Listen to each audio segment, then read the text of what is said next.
Okay. Just going to double check all the streaming platforms are all running nice and cleanly, and that we're actually live everywhere. Which would be a shame if I said that we're live and we're not.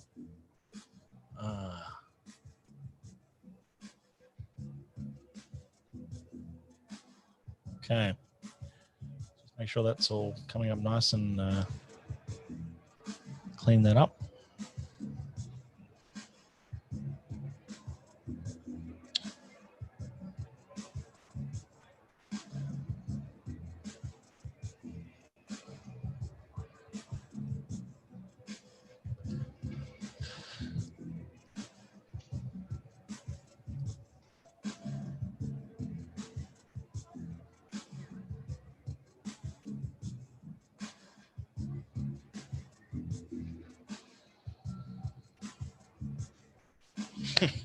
Zeno says it's not Friday. That's true, Zeno. The date was listed wrong. That's okay.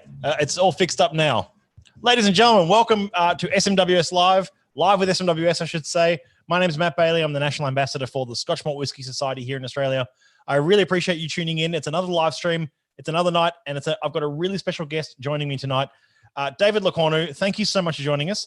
I'm going to introduce you as one of the godfathers of the whiskey appreciation scene in Australia, and it's an honor to have you on the stream. Thank you. Thank you for the title. Well, I mean it, and it was actually through my colleague Andrew Durbidge and some other reading I've done into some of your history in, I guess, bringing in and creating a whiskey scene in Adelaide, but not just Adelaide. The influence that's had across Australia has been quite remarkable over the years, and that's something I want to touch on tonight. But I think we might just dial back to the beginning for a moment first, and I want to ask you first and foremost, where did your early days of whiskey, let's say before you were in the hotels, before you were a publican, like where did your appreciation for the taste of whiskey start, and do you even remember what that whiskey was? Yes, because it didn't. What happened was there was some change in what I thought was going to happen with people in one of the hotels I had at the Earl of Zetland, and I thought it was a golden opportunity to open a bottle shop that would concentrate on spirits. The trouble was, after a few months, it became obvious that there was only one spirit that was really interesting, that really had, because I was traditionally a red wine drinker, that really had character, and that was malt whiskies. So that's how I drifted into it, and that's how the more I tasted them, the more I experimented in it, the more I learned to appreciate and love malt whiskies. And were you like, when you say you're a wine drinker, was it sort of the South Australian reds and whatnot that you were sort of into? I would suggest that 80 to 90% of South Australian malt whiskey appreciators generally come in via red wine rather than whiskey. Yeah. So they appreciate red wines, and then they drift into malts rather than they appreciate whiskey. Right. Okay. Very cool. When I was looking for somebody to convert or to become a customer, I would tend to ask them what they were drinking. If they said red wine, I would keep the conversion going. If they said whiskey, it was not so much. Yeah, right. But was there sort of like a click moment for you? Was there? The closest to a click moment, which caused all the clubs to start in South Australia, was Wine and Spirit Guide had just done a big tasting on malt whiskies. And Philip White, who was running Wine State in those days, wanted to do a similar thing on whiskies.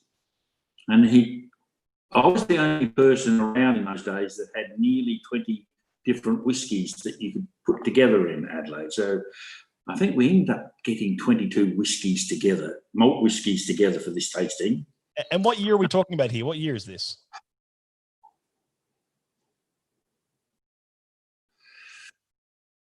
It has to be in the early 80s. Right. It was, yeah. And it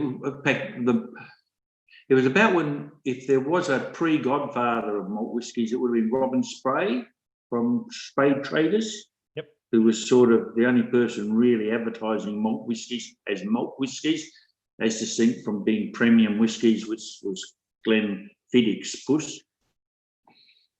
Anyway, his main publicity to try to get the TV cameras, etc., to this when we were going to do the results was see how 3 people look after they've tested 20 odd whiskies. And to be quite frank, I could taste the first 10 of them. The next 10, they all tasted the same to my taste buds at that stage.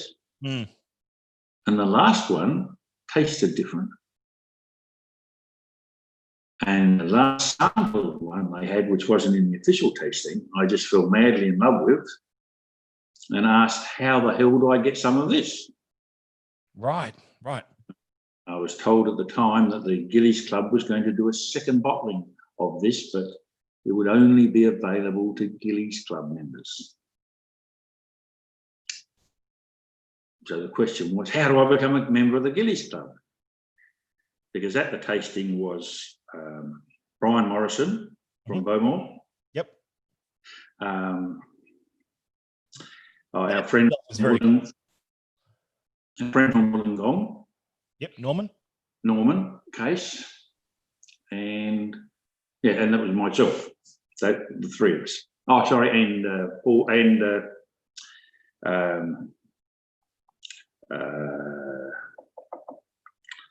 the South Australian wine writer, who I mentioned earlier. I'll get his name in a minute. Yeah, sure. And they were we were the judges, and said it was the Black Beaumont was the mystery one, but sort of made all madly in love with it. And they said, well, you had to form a Gillies Club. So I went off and formed a Gillies Club. I had to convince Norman Peter Boone that this club was going to be a gentleman's club enough for them to sort of franchise off, because this was the only one that hadn't been set up by previous members of their Wollongong group. Right. And as such, that in itself was a story in its own right, because I don't know whether you know, Adelaide has in those days, had a small 20 directors that sort of ran the whole commercial scene. Yeah. And one of them had just retired, a person called Sir Norman Young. I thought, well, if I'm going to impress these people, I'd better try to get a correct Laird for it. So I rang him up. And the problem was, he was the head of the brewery and company, and I was just a tenant, and that created a few problems. But anyway, he said he couldn't do it because he just retired, but just to give Jim a ring, and he would be, and he was Jim Glidden, who was the general manager of the brewery at the time, and that's how the first Gillies Club got started in South Australia. Oh, that's very cool. And then I went around and invited who I thought would be my best gentleman customers to form this Gillies Club, mainly because I wanted to get these Black Beaumont when the next bottling came out. And if I'm not mistaken, there were 2.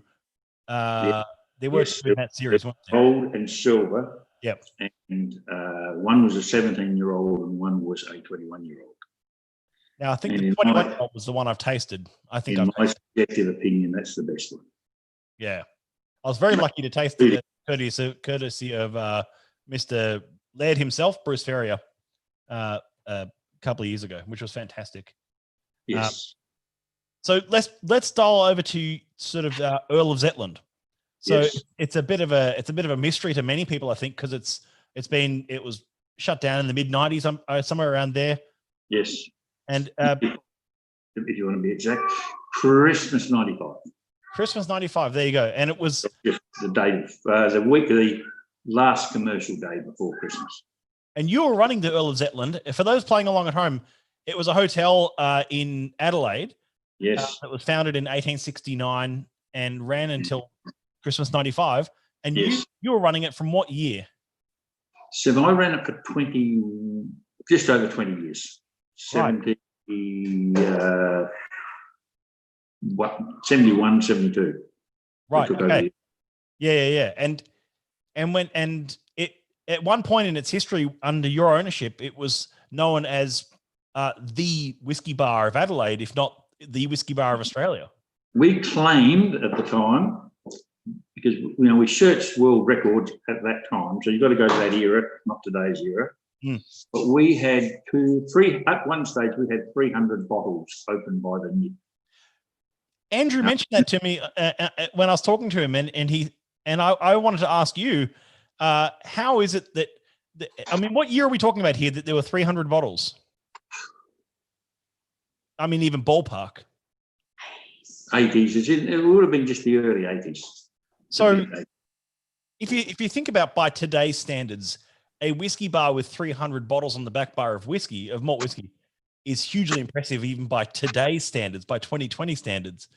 I'm fascinated to know, how did you procure and source that many malt whiskies in an era where there wasn't a huge amount available, and B, the importation and distribution of such was almost non-existent?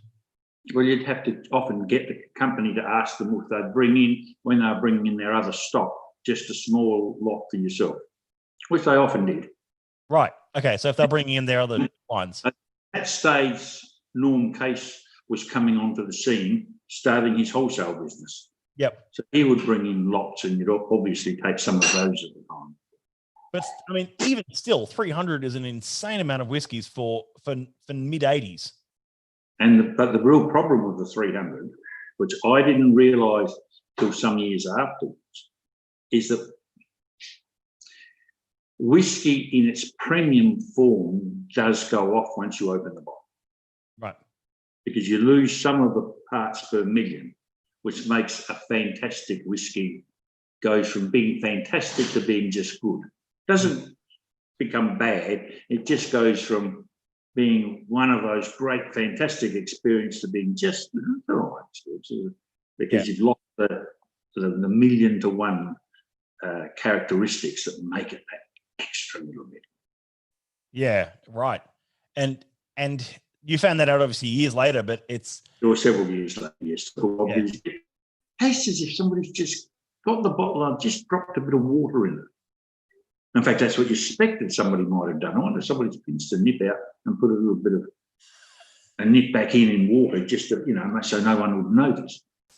But no, after a while, enough experimenting to find out that isn't so. Yeah. Well, it still lasts longer than a bottle of wine. Let's put it that way. Oh, yes. No question about that. An open bottle of wine might last you a day or two. So this was this ambition to build up the whiskey bar obviously created a whiskey scene around Adelaide at the time. So how did it look then versus how quickly did you see that change happen? And obviously that spawned other clubs. As you said, there's 4 active whiskey clubs in Adelaide today as well. Yes. There were about 6 when we were at our peak. Right. We had, I think probably the next question would be a bit of how did the competition start? Well, we had the 6 clubs, and I had one of my managers, Steve Matthews, who was still a good friend, and we still go out to an old club together. He and I couldn't agree in those days who was the better taster.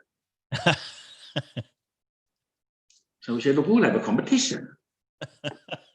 That's where it always starts, isn't it? Well, if we're going to have a competition to decide who's the better one of us, it was quite self-centred, we might as well get the clubs and get each club to send in a team, a couple of members each, and organise it on a more formal basis and have a go. Trouble is, neither of us got first or second. So somebody who we'd never heard of in one of the clubs came up and won comfortably, and we ran that over 10 years having this competition. And that was where the Australian malt whiskey tasting competition came from. No, we claimed an international because we'd invite people, and occasionally we'd bring in an international star, whoever we could find. In fact, we had Michael Jackson, remember the beer writer? Yeah, of course.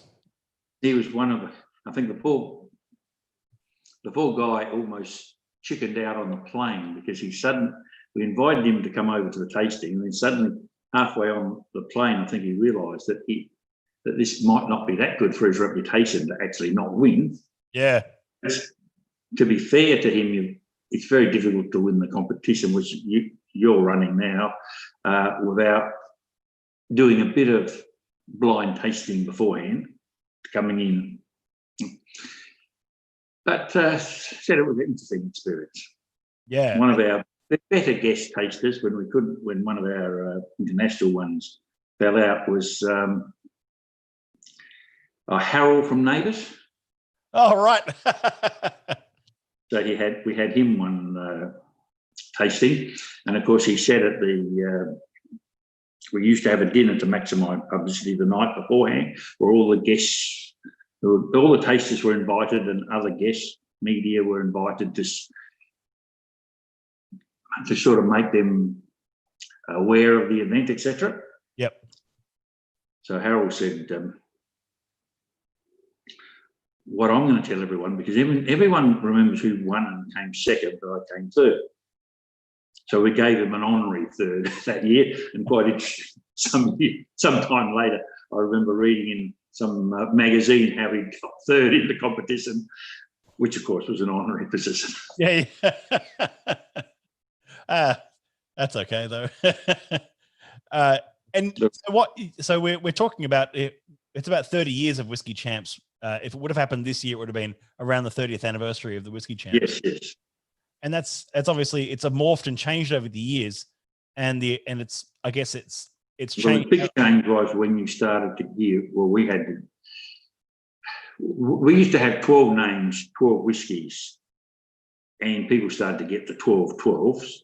So what makes it a lot harder, not just a little bit harder, is where you have, let's say, 10 names and 8 whiskies.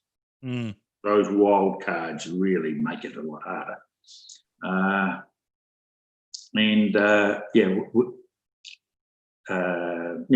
That's that when we changed it and made it harder. Well, I changed it again in 2016 when we got rid of the pre-list. Yes, I think the trouble with that is you're making it almost one. We did reintroduce it back in 2018. Yeah, because one of the virtues of the competition, at the end of the day, it doesn't matter who's got the better memory and who wins. What it does do, and I'll defy anyone who seriously goes into the competition, if you decide to seriously go in and do some tastings to organise, to be in the competition, your own taste ability will improve no end. It's a bit like if we have what they call the Bay walk or run between the city and Glenelg, and I have no doubt you've got something similar to that in Sydney. Mm. Now, from an individual going into that, it doesn't really matter where they get on the level. But the important thing is if they decide to go in for that walk, they will get a lot fitter by the time they do the walk than what they were when they decided, I must do that in a few months' time. That's if they take it seriously and decide to push themselves in that. Well, the same thing I would argue with the tasting competition. If you decide to go in it, the mere fact that you do decide to seriously participate, that will make you a better taster. Yeah. You see, the part about that's still blowing my mind right now is that you've got sorry about that. I didn't even realize that it was a competition between 6 clubs who all thought they had the best noses and palates. That part for me is extraordinary.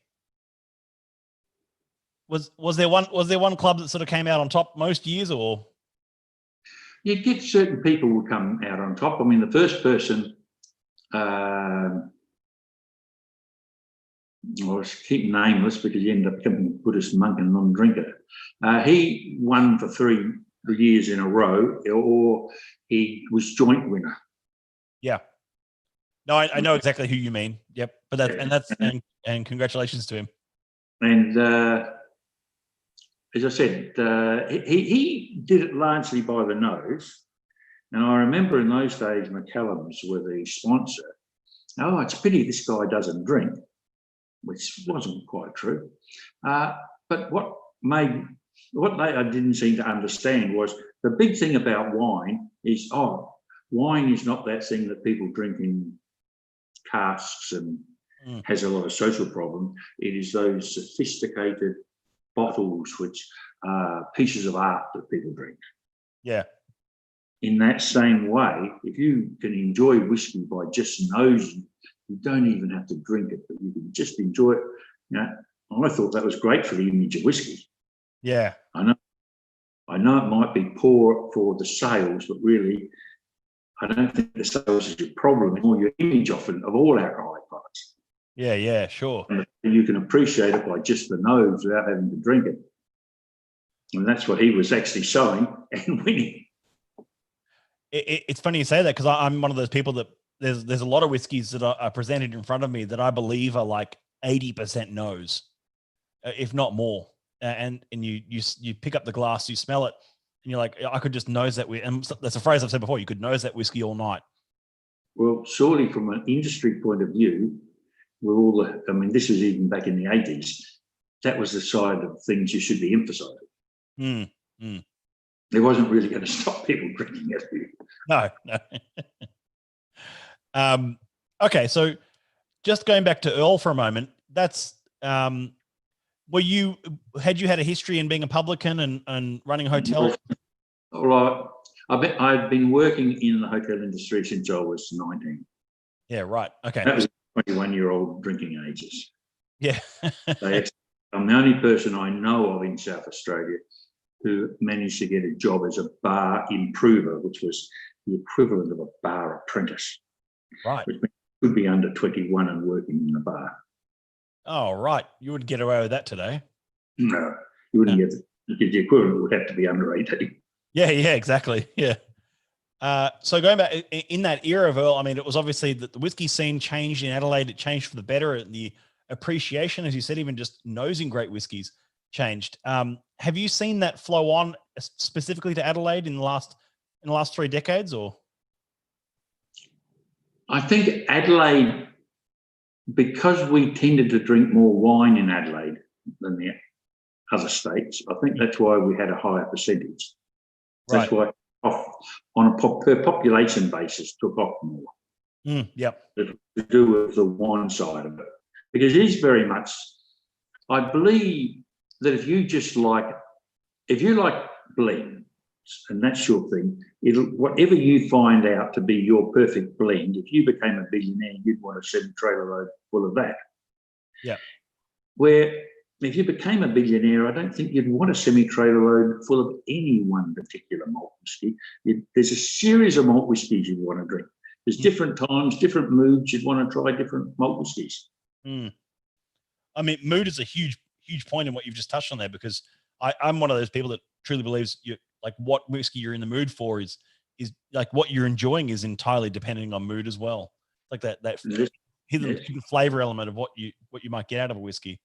Yes, but I'm not disagreeing with that. And the fact is but I think that Black Bowmore is a fantastic drink. I don't think I'd want to drink it every day as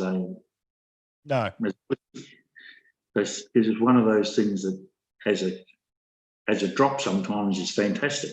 Yeah. No, I'll agree with that. It's I was actually just going to show some photos in just a second in relation to some of the next point I wanted to touch on tonight.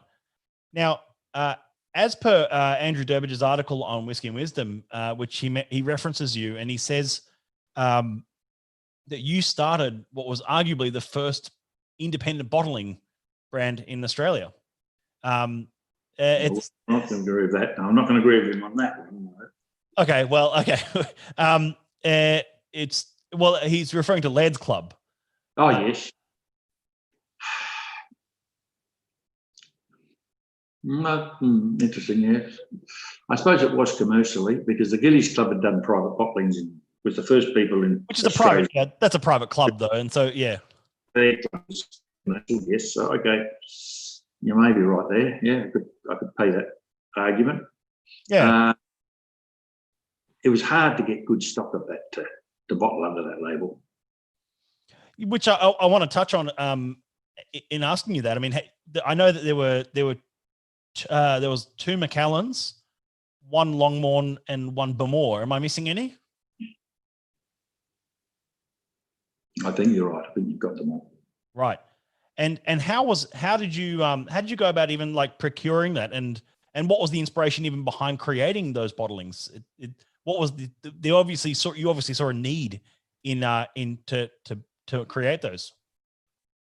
No, I went to Scotland in '84.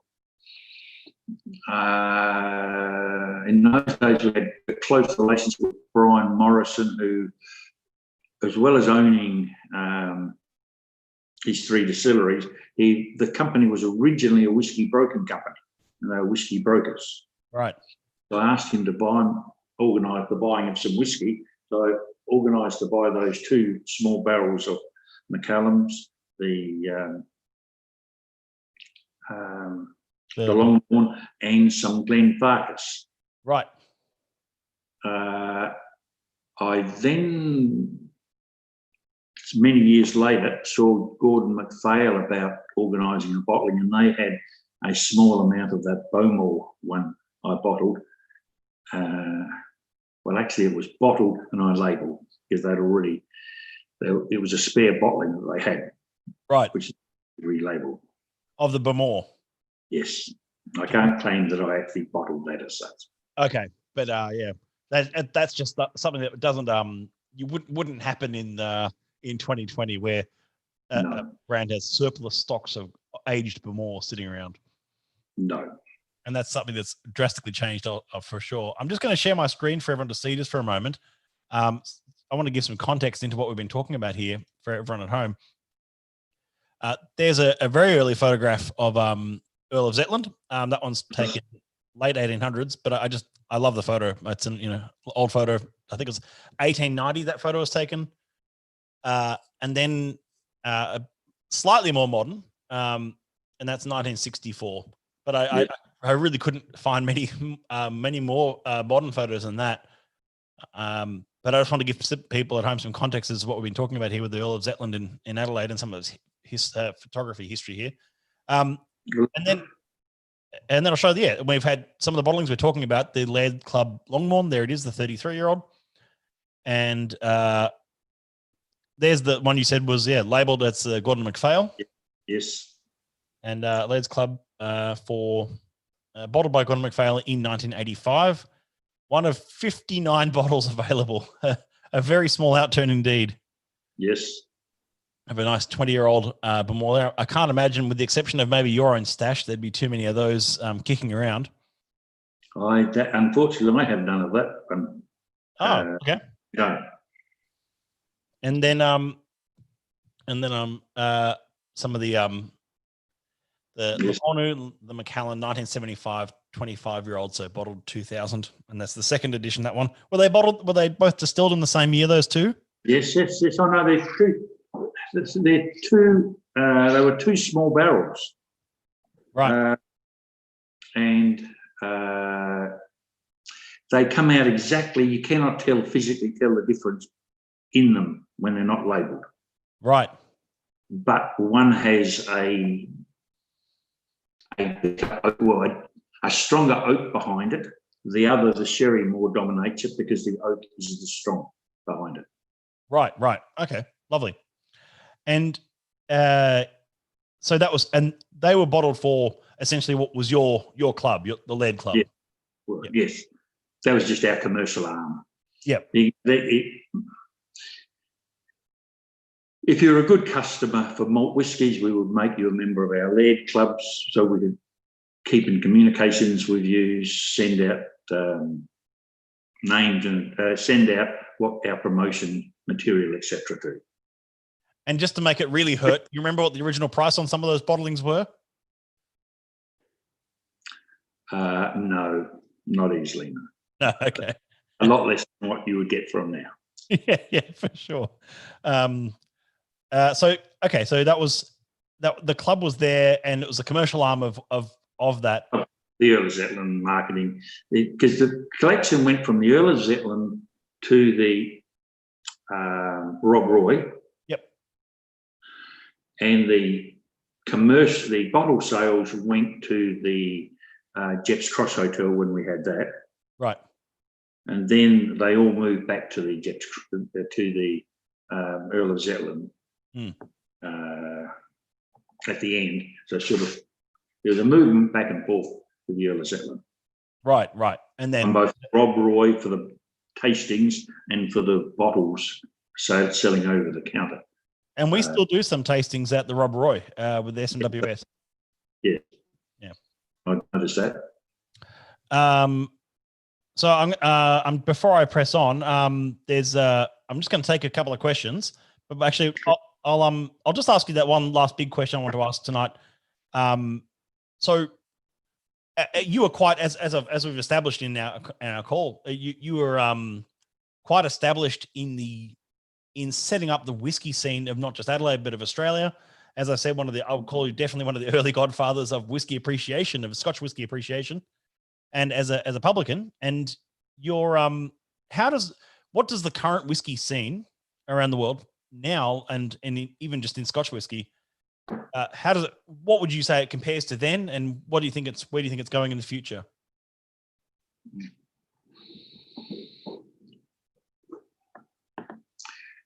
I didn't predict that there would be this push for boutique whiskey production. My dream was, if I was not to bother about ever having a whiskey distillery in Australia, my dream was to, like you've got independent winemakers, to virtually do that in Scotland, where you did a deal with somebody with an existing distillery, and you contracted for them to, like independent grape producers contract with somebody to do their grape crushing, to do that with a registered distillery name, etc., in Scotland. Obviously, I haven't done that and not going to do that because of time. But it shocked me when some people did, in my opinion, crazily try to produce whiskey in Australia and have successfully done it. And have successfully produced they have ended up producing an Australian style of whiskey, because initially it was just imitation. What was happening in Scotland, they were imitating here. But then about 20 years ago, it started to emerge as an Australian style. And I found that very interesting that's occurred. It does appear to be occurring everywhere else in the world, or a number of other places in the world, including the US. That you're getting localized malt whiskey styles. Yeah, like a lot more, especially in the US, a lot more malt whiskey being made now rather than just bourbons and ryes. And I think it does have a unique style to the. It could be a good argument could be made to the terroir of the style of the place. Yeah. Well, the real difference is between the Australian malts and the Scottish malts is that in Scotland, your predominant market is for the blending market. So predominantly you must make a house style, and it's for most distilleries, I'd suggest even today, although it's less and less, your main market are your blenders. Where in Australia, your only market is your retail customers, or your end people wanting to drink malt whiskies. And as such, you're not producing a house style. You're producing what you think is great whiskey for people to drink. Yeah. So we're restricted by style. Because a distillery, a normal Scotch malt whiskey distillery, has to produce the whiskey that the blenders will make, and they want it made to a certain de facto recipe. Yeah, yeah. They don't want you to, oh, what the hell do they do with this batch? Oh, why is this batch different? No, that's bad. It's very different. Yeah, it's all about Even great to taste. Yeah. I believe the reason why the 2 black Bowmores came out here was because they didn't know what to do with the damn stuff because it was too dark. You whack it into any mixture of whiskey and you're just going to cover up the damn stuff far too high. So I think they sent it out to these silly buggers in the Gillies Club to, they seem to, we can get rid of it. And it was only afterwards that they started to bottle it themselves. Yeah, yeah, well, that's right, yeah. A whole heap of bottlings themselves of that because they suddenly realised that there were these crazies that like this stuff. Yeah, yeah, because it was so outside of their house style. Yes. Yeah. And Gillies at the time were just crazy enough to bottle it. Yes. And fell in love with it, yes. Yeah, which in fact drove them to then create that, and they created Black Bowmore as in their series. And that's something I love about this. It's how bottlers, independent bottlers, and even if I'm to call Gillies that, but independent bottlers like Gillies, like SMWS, like Laird's have pioneered change and even bottled weird things that then the distilleries have turned around and gone, oh, well, we could do that. That's something interesting. And it almost becomes core range in some ways as well. Yes and no. The problem is because they tend to then do it from a marketing gimmick point of view. Right. So look what will look good on the label rather than what actually tastes good. I remember one major company that produces lots of malt whiskies deciding to go through the range that they produce and putting out something like a classical range of these ones that were a lot older. But they'd virtually just gone through their cellars and picked out old barrels of what was their popular selling one, not really looking at the barrels to say whether there was any point of ever keeping them that age.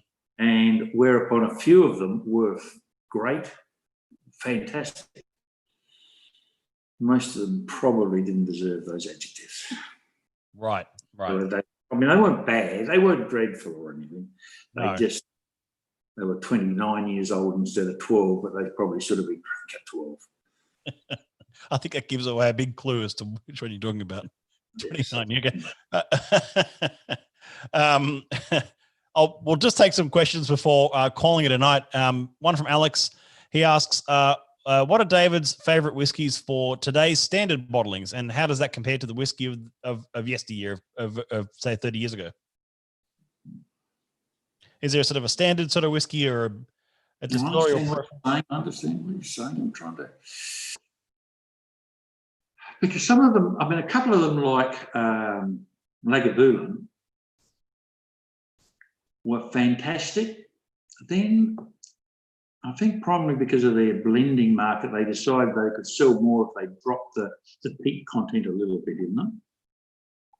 And then from the last time I had it, I think must have been about 12 years ago, they started to change that policy. And I've noticed I've now gone back to being a good, strong, full whiskey. And similar to that one, I would put in Carlyle is a bit like that.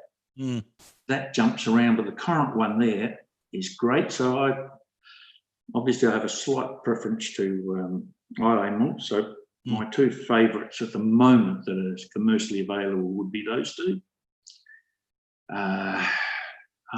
There's a problem trying to get any modern whiskey with decent sherry in it, but I'll probably go for a Dalmore for that as a whole. That's the other type of flavourings I like in my whiskey. So they're probably my 3 current flavours, whiskies. Thanks for the question, Alex. There's another one here from James who says, regardless of your mood, is there a particular whiskey that you always come back to? It's very similar to the previous question, but is there one that you sort of, you've had in the 70s, you've had in the 80s, you've had in the 90s, and you still come back to it now and go, that's still a great whiskey. Would that be something like a Lagavulin or? Yeah, it would be those, yes. Yeah. Yes. Question from Jim. He asks, David, did you make the cask selections on your own or did you have a panel? Also, were both Macallan casks 17112 and 17113 dumped and bottled at Tarak? Correct. But no, it's correct they're both done at Tarak. Yep. In fact, those two barrels are now being used to mature port in them. Which a small winery actually bottling off as a prim product. Right. So the barrels have had sherry, whiskey for 25 years, and then they're now having port. No, in fact, I never selected them. They were done by Brian Morrison. Yeah, that's very cool. So, and that's, I think the rest of the questions are sort of are mostly comments or repeats of the variations of that. So I think we'll leave it there. David, I want to thank you so much for your time tonight.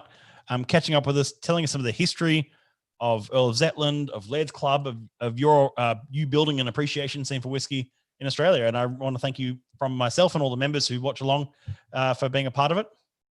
No worries. And good. I look forward to that. Yeah, fantastic. I look forward to having a dram with you in person sometime soon. It'll be fantastic. And thanks again. That's all I have to say. And don't go anywhere, David. And just hold on the line for a moment. I want to thank everyone at home for tuning in tonight, being a part of the discussion, and asking some great questions of David Cornu. It's been an honor and a privilege to have you on, David. And we'll catch you all again soon. In the meantime, the next live sessions will be announced shortly, but it's always pretty much every night. And we'll see what day is it? Tuesday. And then there's a session tomorrow night, of course, and we're aiming for a big Friday one, of course. So keep an eye on the Facebook page, group, YouTube, all those kind of things of where we'll be. And in the meantime, Slanjava, and we'll catch you all soon. Cheers.